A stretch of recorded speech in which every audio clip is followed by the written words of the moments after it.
खुलुमबाय लोगोफोर, नोंथांमोनखौ बड' इनफ' पइन्ट चेनेलाव गोजोन फुंबिलिनि बयनिसिमबो गाहाम हामलायनाय बावहरग्रोनाय जाबाय। आं दिनै नोंथांमोननि सिगाङाव राशि बायदियै सानसेनि फानजामुथिनि भिडिअ लानानै फैदों। आसा खालामो नोंथांमोना भिडिअखौ नायना मोजां मोनगोन।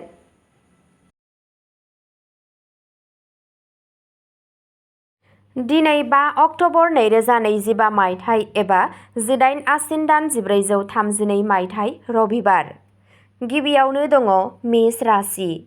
मेष राशिनि गिबि आखरानो जादों छु, से, च, ला, लि, लु, ले, ल आरो आ। दिनै थुलुंगाखांनाय आरो फोथायथिया बांगोन। खामानि थिलियाव गोदान सानस्रि आरो बिथांखिफोरा जाफुंसारगोन। फालांगियाव गोदान रां थिसननाया मुलाम्फा गोनां जागोन। नखराव गोजोन थागोन। फरायसाफोरा फरायनायाव जाफुंसार जागोन। सावस्रिया मोजां जागोन आरो धोरोमारि हाबाफोराव गोसो गुदुं जागोन। नोंथांनि दिनैनि खाफाल गोनां दिगा जादों सा-सानजा, खाफाल गोनां अनजिमाया जादों 12 आरो खाफाल गोनां गाबा जादों मै गाब। बृषभ राशि। बृषभ राशिनि गिबि आखरानो जादों इ, उ, ए, ओ, वा, वि, वु, वे आरो व। दिनै नोंथाङा नोंथांनि खस्थ'नि फिथाइखौ मोनगोन। नोंथांनि साख्रियाव दावगानाय आरो बिबानफोरा बांगोन। फालांगियारि बाहागोदारिया मुलाम्फा गोनां जागोन। नखरनि आबहावाया गोजोनथाव जागोन। फरायसाफोरा नांथाबनायनि गेजेरजों गावसोरनि थांखिखौ मोनफुंगोन। गावनि आदारनि सायाव गोसो हो। सावस्रिया मोजां थागोन। नोंथांनि दिनैनि खाफाल गोनां दिगा जादों सोनाब खोला, खाफाल गोनां अनजिमाया जादों 3 आरो खाफाल गोनां गाबा जादों रेजें गोथां गाब। मिथुन राशि। मिथुन राशिनि गिबि आखरानो जादों का, कि, कु, घ, द, च, के, क आरो हा। दिनै नोंथांनि सानस्रि आरो बिथांखिफोरा खामानि थिलियाव बाख्नायजागोन। फालांगियाव मुलाम्फा आरो गोदान खाबुफोर थागोन। नखराव गोरोबलायनाय आरो रंजानाय थागोन। फरायसाफोरा फोथायथिजों जाफुंसार जागोन। सावस्रिया मोजाङै थागोन। दावबायनाया मुलाम्फा जागोन।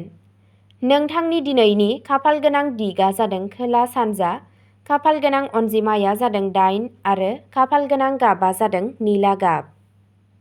कर्क राशि। कर्क राशिनि गिबि आखरानो जादों हि, हे, हु, ह, दा, दि, दु, दे आरो द। दिनैनि साना मोनसे खाफाल गोनां जागोन।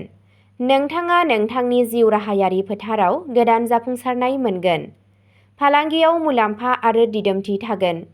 नोंथाङा नोंथांनि नखराव गोजोननाय आरो हेफाजाब मोनगोन।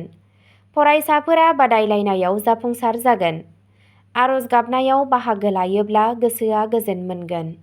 सावस्रिया मोजां जागोन। नोंथांनि दिनैनि खाफाल गोनां दिगा जादों साहा, खाफाल गोनां अनजिमाया जादों 2 आरो खाफाल गोनां गाबा जादों रुपा गुफुर गाब। सिंह राशि। सिंह राशिनि गिबि आखरानो जादों मा, मि, मु, मे, म, ता, ति, तु आरो टे। दिनै नोंथांनि व्यक्तित्वआ बांसिन गोसो बोनो हानाय जागोन। नोंथाङा नोंथांनि जिउ राहायारि फोथाराव गोदान खाबु आरो जाफुंसारनाय मोनगोन। फालांगियाव दावगानाय आरो मुलाम्फा जागोन। नखरारि जिउआ गोजोन आरो गोरोबलायनायजों बुंफबनाय जागोन। फरायसाफोरा नाजानानै मोजाङै दिन्थिफुंगोन। सावस्रिया मोजाङै थागोन। नोंथांनि दिनैनि खाफाल गोनां दिगा जादों खोला-सोनाब, खाफाल गोनां अनजिमाया जादों 7 आरो खाफाल गोनां गाबा जादों खमला गाब। कन्या राशि। कन्या राशिनि गिबि आखरानो जादों ट, पा, पि, पु, च, न, ट, पे आरो प। दिनै धैर्य आरो खस्थ' खालामनाया जाफुंसार जागोन। नोंथांनि साख्रियाव जौगाथाय आरो मान मोनगोन। फालांगिया दिदोमथि आरो गोदान रादाय खानायजों मोनदांगोन। नखरनि सुबुंफोरा गोजोननि रंजानाय मोनगोन।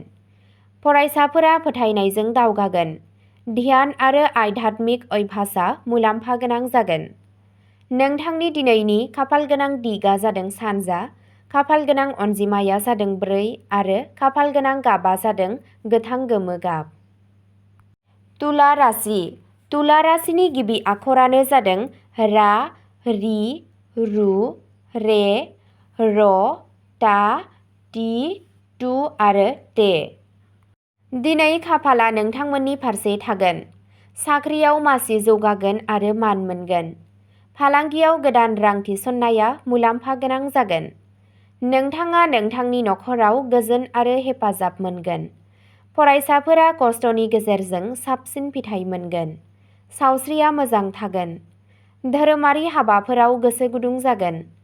नोंथांनि दिनैनि खाफालगोनां दिगा जादों सोनाब, खाफालगोनां अनजिमाया जादों 11 आरो खाफालगोनां गाबा जादों अख्रां निला गाब। वृश्चिक राशि।